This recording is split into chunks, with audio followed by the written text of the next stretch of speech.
Pero las caídas espirituales y emocionales tienen connotaciones mucho más importantes. Y no me referiré necesariamente o exclusivamente a eso de no sentirse bien frente a ciertas cosas o cuando enfrenta ciertas situaciones. Alguien le preguntó a una señora, ¿qué hace usted cuando se encuentra en un basurero emocional?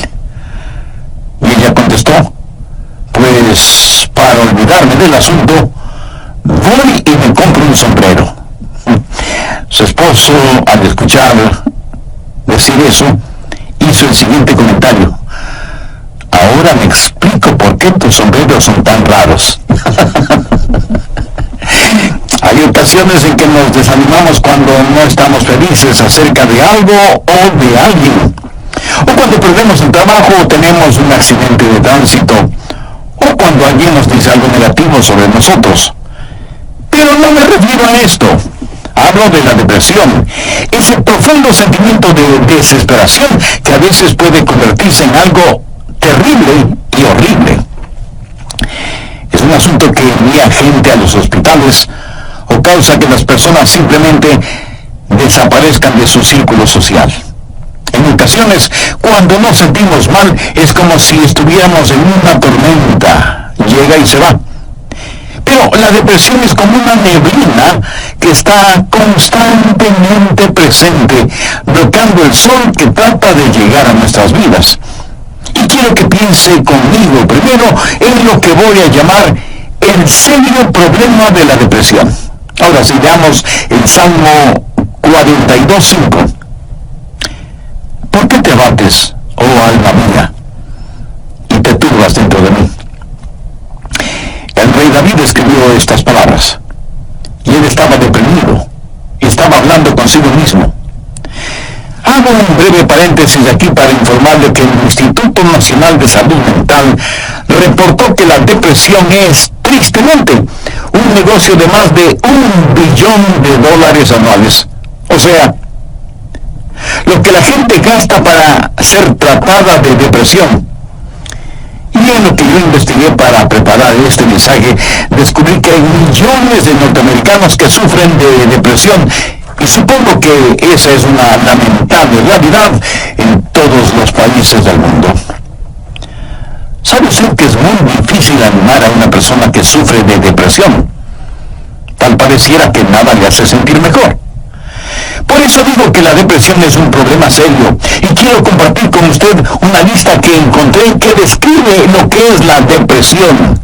Esta lista le revelará si usted o un miembro de su familia o algún amigo sufre los efectos de la depresión.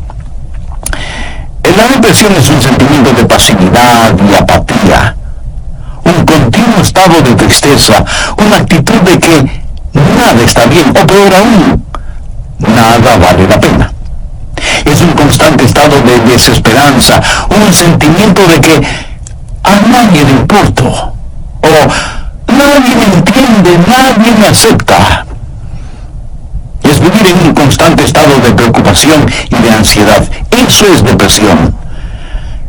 ¿Quiere saber si usted está deprimido? Aquí está la lista para que se haga una honesta evaluación. ¿Ha perdido toda iniciativa? Tal vez súbita o lentamente usted siente que quiere tirar la toalla. Siente repentinos deseos de llorar sin causa aparente. Se despierta de pronto por la noche y ya no puede volver a dormir. Se despierta por la mañana sintiéndose fatigado. Siente dolores no bien definidos en todo su cuerpo. Se encuentra a veces pensando en su propia muerte o con pensamientos suicidas. ¿Alguna vez suspira incesantemente o como si algo pesado le oprimiera el pecho? Ha llegado al punto de no confiar en su propio juicio y le es un verdadero problema el tomar alguna decisión. Se vuelve a veces irritable y choca o pelea fuertemente con otros sin ninguna razón aparente. Está consciente de que nada, absolutamente nada le entusiasma. Permítanme aclarar que esa no es mi lista.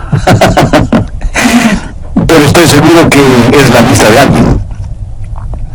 Amigo, esa es la depresión de alguien que está deprimido o deprimida. Y a lo mejor alguno de quienes me escucha dirá, pastor, ese mensaje no es para mí porque yo no estoy deprimido. Felicitaciones. Pero sabe, alguien que usted conoce lo está. Y usted puede ayudar a ese alguien. ¿Está seguro o segura que usted no necesita ayuda en esta área? ¿Cómo puede levantarse cuando está caído? La depresión es una enfermedad mortal que manda a mucha gente a los hospitales y a otros a la tumba. Es la tercera causa de mortalidad en ciertas categorías y edades. Aquellos que hemos estado en el ministerio el tiempo suficiente, sabemos cuando vamos a una tumba a enterrar a un cónyuge que no pasará mucho tiempo sin que tengamos que enterrar al otro. Y si usted me dice, oh, eso pasa con los incrédulos porque no saben lo que nosotros sabemos. Permítame decirle algo. Los hijos de Dios no son inmunes a la depresión. Moisés, ese gran líder del pueblo de Dios, experimentó tal estado de depresión que le pidió a Dios que lo matara. Jonás, poderoso profeta de Dios, también le pidió a Dios que le quitara la vida. Y Elías, sentado bajo la sombra del árbol, deseaba más bien estar muerto. El apóstol Pablo habla de sí mismo y su estado de depresión o de desesperación por estar vivo. Y Juan el Bautista estuvo en un calabozo.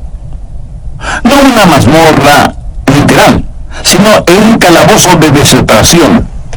Juan el Bautista, el heraldo del Señor Jesucristo, llegó a dudar si Jesús era el Mesías. Y en las páginas de la historia encontramos que grandes hombres sufrieron depresión. Quienes predicamos la palabra de Dios, pensamos que Carlos Spurgeon fue uno de los más grandes predicadores que han existido. Pero este gran hombre lleno de viveza y calor humano tuvo períodos de depresión. Y en el área de la política, Winston Churchill fue el gran estadista que tuvo que dirigir Inglaterra durante la Segunda Guerra Mundial. El indiscutible líder a veces tenía ataques de depresión tan grandes que no atendía a nadie en su oficina. Y él se refería a la depresión como el gran perro negro que me tiene entre sus fauces. Cuando el rey David en el Salmo 42:5 dice, ¿por qué te abates, oh alma mía, y te turbas dentro de mí? Exteriormente, cuando esto sucedió, él tenía la razón de estar deprimido. Perdió a su hijo Absalón, a quien amaba profundamente. A pesar de que Absalón se sublevó contra su padre, lo traicionó, trató de arrebatarle el reino y David tuvo que huir para salvar su propia vida. Luego Absalón muere trágicamente. En 2 Samuel 18:33 leemos, entonces el rey se turbó y subió a la sala de la puerta y lloró, y yendo decía así, hijo mío, Absalón, hijo mío, Absalón, ¿quién me diera que muriera yo en lugar de ti? Absalón, hijo mío, hijo mío. David huyó para salvar la vida. Él debía ser un rey, pero perdió su fortuna, perdió su hogar, perdió su poder, perdió todo el respaldo financiero, y como si todo esto fuera poco, David pecó contra Dios, cometió un horrible, terrible pecado que le costó la vida a su tierno hijo. Y luego su hija fue violada por su propio hermano, y tuvo una esposa que fue asaltada sexualmente, y ahora su hijo rebelde, Absalón, había encontrado la muerte en forma trágica. La nación sobre la cual David se suponía que era rey estaba en turbulencia. Así que exteriormente David tenía toda la razón para estar deprimido.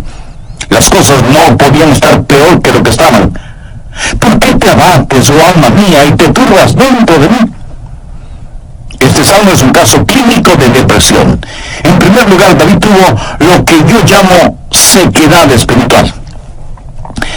Miremos por favor los primeros dos versos de este Salmo 42. Como el ciervo brama por las corrientes de las aguas, así clama por ti, oh Dios, el alma mía. Mi alma tiene sed de Dios, del Dios vivo. ¿Cuándo vendré y me presentaré delante de Dios? David está sediento de Dios, pero siente como que si Dios estuviera lejano. David se siente como un ciervo rodeado por una jauría de perros de caza. Siente su sequedad espiritual, siente el temblar de su alma y piensa que a lo mejor Dios ya se olvidó de él. Mire lo que dice en el verso 9. Diré a Dios, roca mía, ¿por qué te has olvidado de mí? David está sediento de Dios, pero Dios parece que estuviera a años luz de distancia. ¿Dónde estás tú, Dios? ¿Por qué te has olvidado de mí? Sequedad espiritual. Dios no se había olvidado de él. Ese no es el punto. Y el rey continúa solamente en el verso 3 diciendo, fueron mis lágrimas mi pan de día y de noche. Y aquí me imagino a David llorando incontrolablemente, este poderoso hombre de Dios, ahora llorando como una criatura. Todos tenemos momentos de tristeza, pero no siempre de llanto incontrolable, aunque puede ser así. Eso es un signo de depresión. No es como una lluvia de verano que cae y desaparece rápidamente, sino que es más bien como una neblina continua durante el día nublado. David siente vergüenza y se siente derrotado. Mire lo que dice en el verso 3. Fueron mis lágrimas mi pan de día y de noche, mientras me dicen todos los días, ¿dónde está tu Dios? Él sabe que sus enemigos están burlándose de él y está avergonzado. Se siente como un digno testigo de Dios, y por supuesto que lo fue. ¿Sabe? A veces, aún estando en evidente pecado, tratamos de testificar, pero no tenemos ni el poder ni el gozo para hacerlo, y no tenemos la victoria, y esto aumenta nuestra vergüenza. El sentido de culpa de David le hizo pensar que era una desgracia delante de Dios. Y todo era peor por las recurrencias de sus memorias. Mire lo que dice en el verso 4.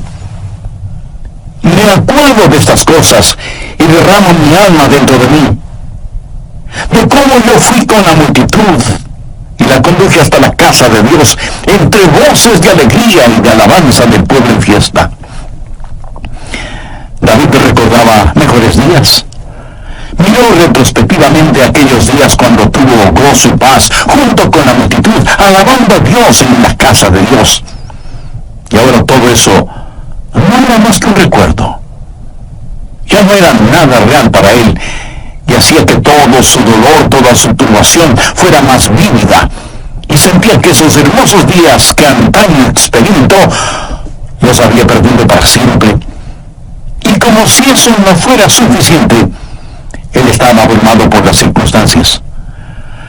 Miremos lo que David dice en los versos 6 y 7. Dios mío, mi alma está abatida en mí. Me acordaré, por tanto, de ti desde la tierra de Jordán, y de los hermonitas desde el monte de Mizar. Un abismo llama a otro a la voz de tus cascadas. Todas las ondas y tus olas han pasado sobre mí. El río Jordán es llamado el río de la muerte. La palabra Jordán literalmente significa descenso y juzgamiento. Comienza en el monte Hermón, que está casi a 3.000 metros sobre el nivel del mar, y desciende por un tortuoso camino hacia el mar muerto. El mar muerto está a casi 450 metros por debajo del nivel del mar. Y el río Jordán fluye hacia el mar muerto para no volver a aparecer. Así que en la tipología bíblica, Jordán ha sido la representación de muerte y desesperación. Y y David siente que está totalmente inundado por las circunstancias. Las aguas de Dios están sobre él, está cubierto de problemas y no sabe hacia dónde dirigirse. Está absoluta y totalmente abrumado por las circunstancias. Y quiero decirle que estadísticamente, personas así son suicidas. Un jovencito de 16 años escribió la siguiente carta antes de suicidarse. Querido mundo, yo no quiero que me corten el pelo. Yo no quiero cuidar niños. Yo no quiero ir a ver a Gina mañana en el colegio.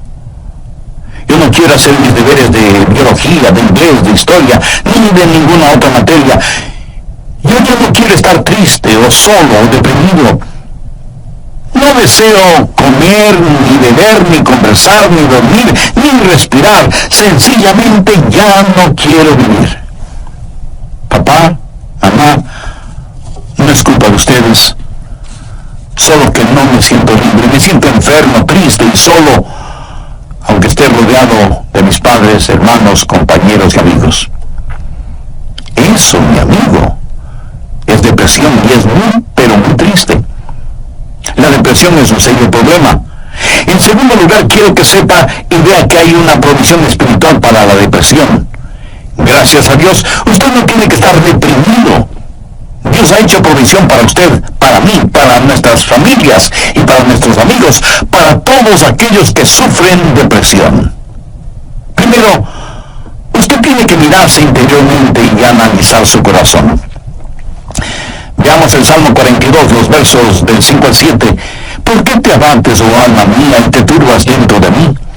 Espera en Dios, porque aún he de alabarle, salvación mía y roca mía, Dios mío, mi alma está abatida en mí.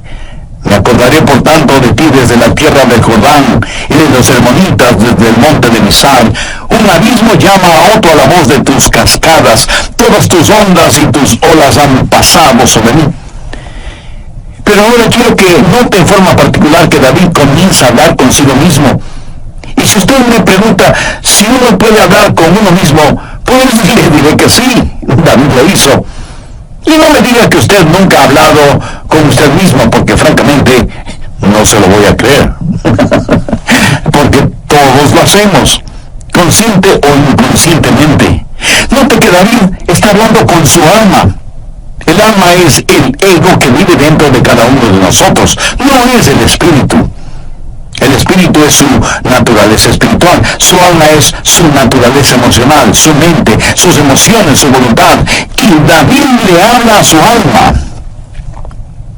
En el próximo programa terminaremos este estudio bíblico sobre la depresión. Y espero que esto no lo deprima ahora. Antes de finalizar y sabiendo que la depresión no hace acepción de personas y la sufren santos y pecadores, permítame preguntarle en forma personal, ¿ha depositado su fe en el Señor Jesucristo? ¿A quién recurre cuando está deprimido? Recuerde que la causa de la depresión puede ser externa, pero la solución es interna, íntima, personal. Si usted aún no tiene a Jesús en su corazón, puede hacerlo este mismo momento. Ore con sus propias palabras de la siguiente manera: Señor Jesús, sé que eres el Hijo de Dios, que fuiste a la cruz para pagar la culpa de mis pecados y que Dios te resucitó de entre los muertos. Este mismo momento te acepto en mi corazón como mi Salvador y mi Señor, y te ruego que tomes el control total de mi vida. Gracias por perdonarme. Gracias por darme nueva vida. Y ayúdame a vivir de tal manera para que pueda traer honra y gloria a tu nombre. Hazme la clase de acciones en que nos desanimamos cuando no estamos felices acerca de alguien o de algo, o cuando perdemos el trabajo o tenemos un accidente de tránsito, o cuando alguien dice algo negativo sobre nosotros. Pero no me refiero a esto. Hablo de la depresión. Ese profundo sentimiento de desesperación que a veces puede convertirse en algo terrible y horrible. La depresión es un sentimiento de pasividad y apatía. un continuo estado de tristeza, una actitud de que nada está bien, o peor aún, nada vale la pena. Es un constante estado de desesperanza, un sentimiento de que a nadie le importo, o nadie me entiende, nadie me acepta. Es vivir en un constante estado de preocupación y de ansiedad. Eso es depresión. ¿Quiere usted saber si está deprimido? Aquí está la lista para que se haga una honesta evaluación. Ha perdido toda iniciativa.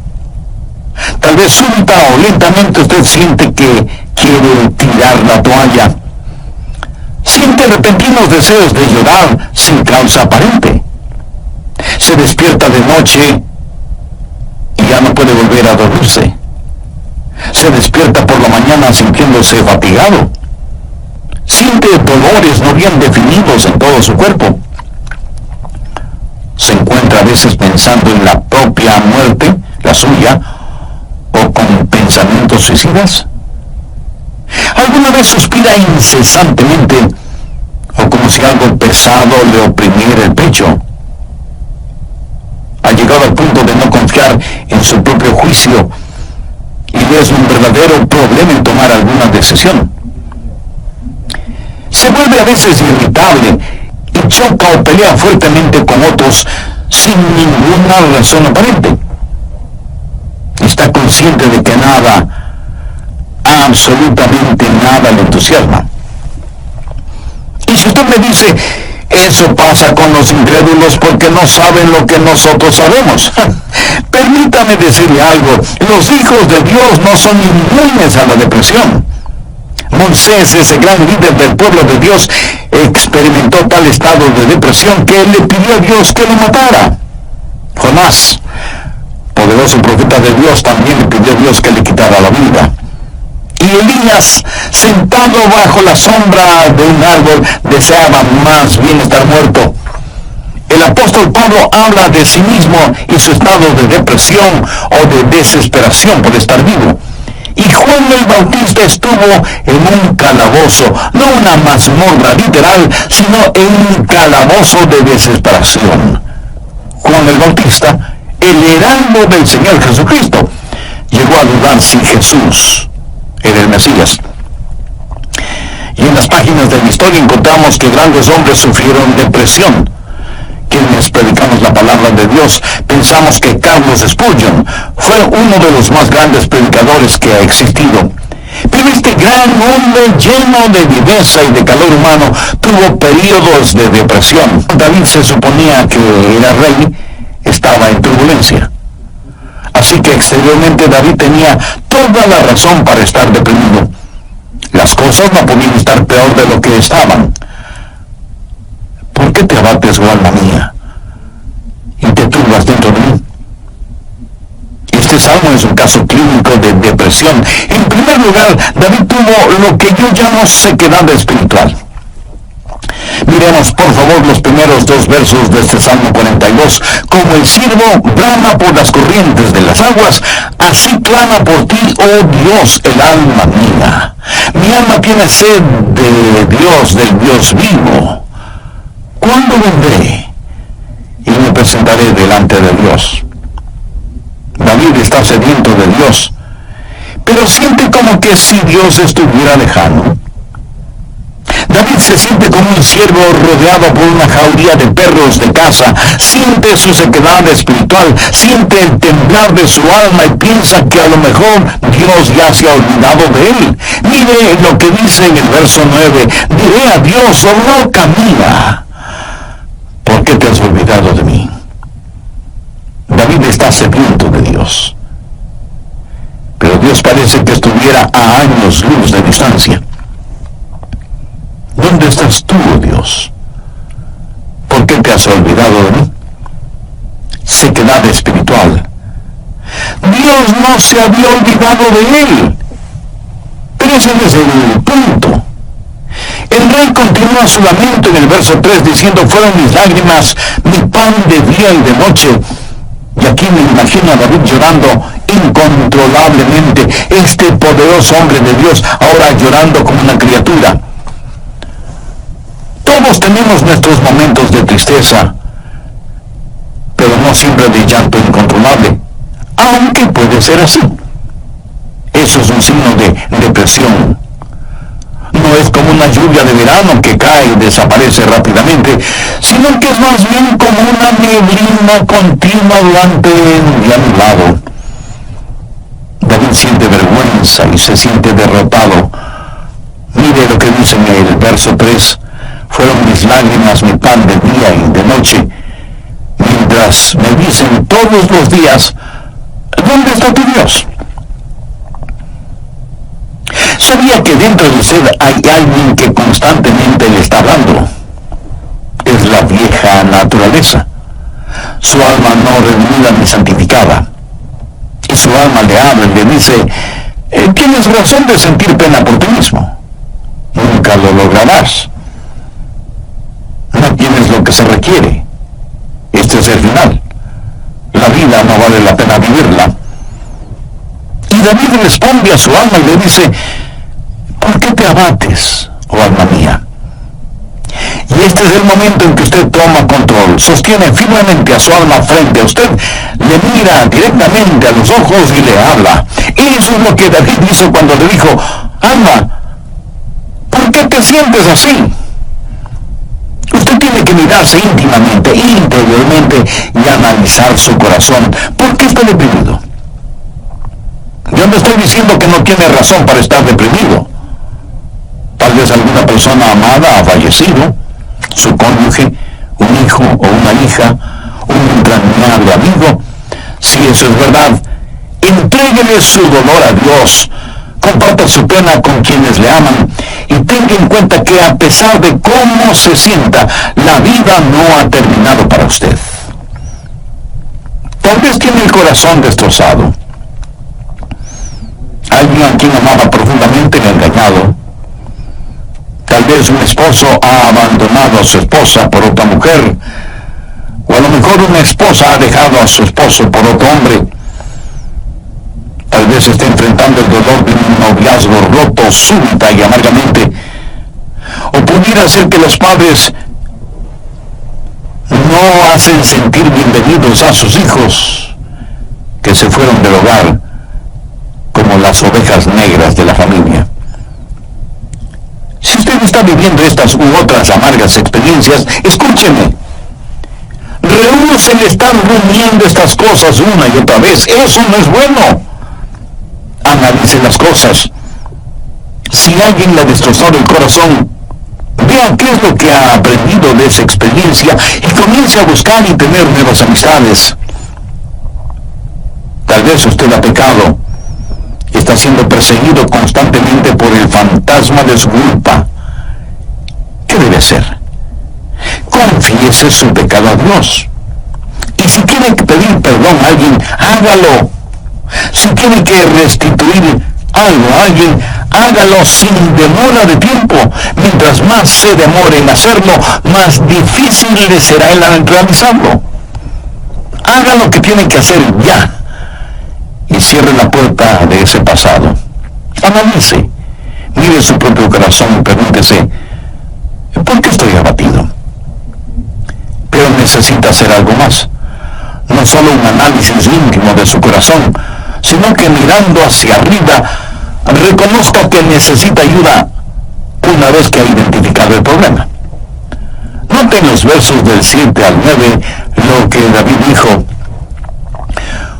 Un abismo llama a otro a la voz de tus cascadas, todas tus ondas y tus olas han pasado sobre mí.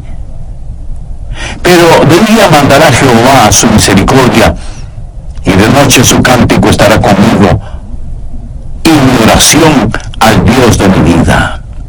Dile a Dios, roca mía, ¿por qué te has olvidado de mí? ¿Por qué andaré yo enlutado por la opresión del enemigo? ¿Qué es lo que David está haciendo ahora? Pues mirar hacia arriba. No solo interiormente para ver por qué me siento así, sino mirar hacia Dios y decir, Dios, tú eres mi ayuda y mi esperanza. Tú me cubrirás con tu misericordia. Oh, qué amigo nos es Cristo. Él llevó nuestro dolor. Estoy seguro que alguien me dirá, pastor, lo que yo estoy pasando usted no lo comprende. Mi amigo, ese no es el punto. Cierto, yo no lo comprendo, pero Dios le comprende. Y no solo que le comprende, sino que le ama y quiere cuidar de usted. Él es su ayudador, aun cuando usted no lo entienda. El doctor Warren Wiersbe fue un gran maestro bíblico, y él dijo que la vida no es un problema que debe ser resuelto, sino un misterio que debe ser vivido. Eso nos hace recordar siempre que, como hijos de Dios, no vivimos de explicaciones, sino de promesas. Algunos piensan que de alguna manera Dios les ha olvidado o Dios les ha fallado. No. Dios ni se ha olvidado de usted ni le ha fallado a usted. Pero David se sintió así. Mire la pregunta que hace en el verso 9. Dios, ¿por qué te has olvidado de mí? No, Dios no se había olvidado de David, lo entendiera entonces. Tenía que parecer sin significado el tener significado. Esto no tiene ningún significado para usted. Verá, podemos confiar en Dios para cualquier cosa. Sí.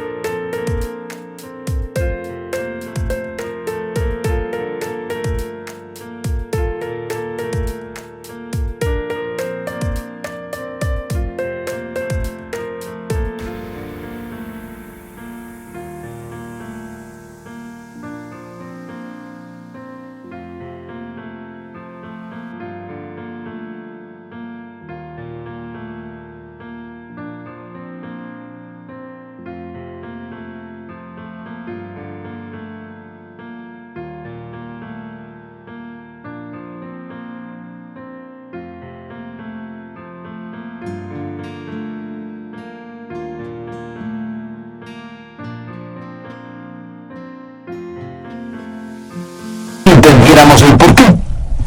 Pero Dios no nos deja entender el porqué todo el tiempo para que podamos conocer el quién y podamos confiar en Él en aquello que no entendemos.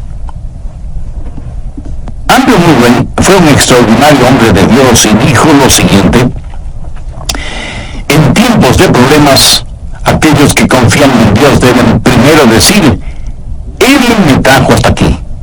Es por su voluntad que me encuentro en esta situación, y Él me mantendrá aquí en su amor y me dará la gracia en este juicio para comportarme como su hijo.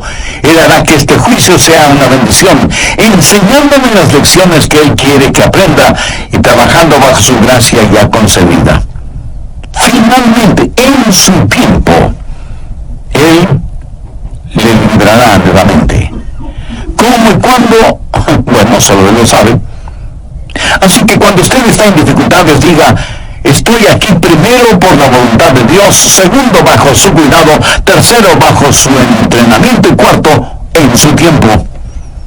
Alguien dijo, Dios es demasiado bueno para no ser bondadoso, demasiado sabio como para cometer errores. Y cuando no podamos ver su mano, podemos confiar en su corazón. Mírese interiormente y analice su corazón. Salmo 42:11. ¿Por qué te abates, oh alma mía? ¿Y por qué te turbas dentro de mí? Espera en Dios, porque aún he de alabarle. Y Dios quiere que le diga a alguien que me esté escuchando este momento, sin que importe cuán difíciles sean las circunstancias,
Dios está con usted. No pierda la esperanza.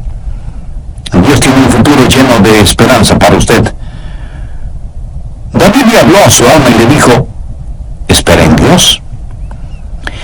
Ahora, esperar no significa un deseo vano, significa una seguridad definitiva basada en la anticipación. Hay solo dos lugares en donde toda esperanza es imposible.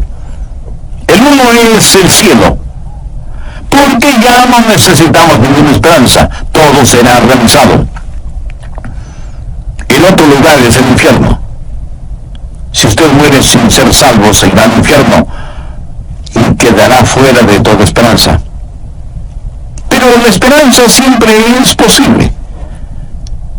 Mi amigo, lo que encontramos en Jeremías 29:11 es para usted ahora mismo. Escuche lo que dice ese versículo. Porque yo sé los pensamientos que tengo acerca de vosotros, dice Jehová, pensamientos de paz y no de mal, para daros el fin que esperáis. O sea, un futuro y una esperanza. No permita que Satanás apague la vela de la esperanza. Usted necesita mirarse interiormente y analizar su corazón. Necesita mirar hacia Dios y saber que habrá ayuda. Necesita mirar al frente y darse cuenta que hay esperanza. Dios transformará su calvario en una Pascua y convertirá cada una de sus lágrimas en perlas. Dios pondrá un hermoso arco iris de su gracia sobre sus pesares. Espera en Dios. Él va a llenar las más profundas necesidades de su corazón. Y Dios nunca estará satisfecho hasta que el más grande deseo suyo sea Él mismo. Hemos hablado del serio problema que es la depresión y de la esperanza que hay para usted. ¿Cuál es la promesa segura contra la depresión? ¿Por qué te abates, oh alma mía? ¿Y por qué te turbas dentro de mí? Espera en Dios, porque aún he de alabarle. Si usted está caído espiritual y emocionalmente, puede levantarse. Y si hoy se siente deprimido, recuerde que Dios le ama. Ni una hoja cae al suelo sin que Él lo sepa. Sé que a veces abrazamos a las personas, les damos unas palmaditas en la espalda y les decimos que las cosas van a mejorar. Pero, mi amiga, mi amigo, escúcheme. Aparte de Jesús, no hay una verdadera esperanza para el mundo. Anoche, mientras meditaba en este mensaje que estoy compartiendo con usted, dije, Señor, no quiero hablar sobre la depresión. Quiero hablar más bien sobre algo feliz o algo realmente animador. Y el Señor me dijo, bien, hay alguien que necesita escuchar ese mensaje. Hay muchas personas sufriendo de depresión. Debes entregar ese mensaje. Así que, de Dios a usted, déjeme decirle algo. Si usted está caído, puede levantarse. Dios tiene una manera para usted.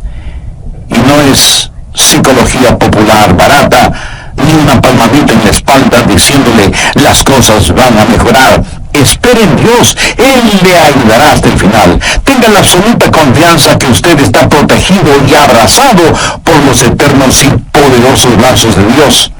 Si es que usted es un hijo de Dios, por haber recibido a Jesús en su vida. Si usted no tiene la seguridad de su salvación, ¿por qué no recibir al Señor Jesucristo como su Salvador y Señor ahora mismo? Si con fe y sinceridad se lo pide, Él le salvará instantáneamente y le guardará continuamente. Él nunca le olvidará ni le dejará. Con sus propias palabras, usted puede decir una oración como la siguiente: querido Dios, sé que me amas y que quieres salvarme. Señor, sé que tú moriste en la cruz para salvarme y derramaste tu